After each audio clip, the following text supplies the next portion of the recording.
Deepa the Purple Butterfly here, otherwise known as Deepa7 on Twitter and YouTube, Deepa elsewhere on the internet, and my blog is located at purplebutterfly-deepa.blogspot.com.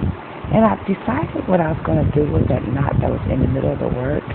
I cut the knot out and pinned it with a safety pin, but before I pinned it, I overlapped it. See, like that was cut.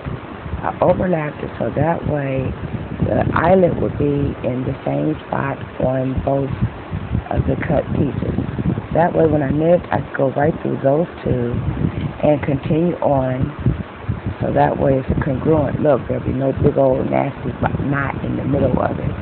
It will simply lay flat like that and make the ruffle as normal, because not only was that knot just gnarly looking, but it took the ladder of the yarn and made it opposite of each other. So one part was going this way while the other part was going this way, and there's no way you can knit it like that. So basically I just did an overlap.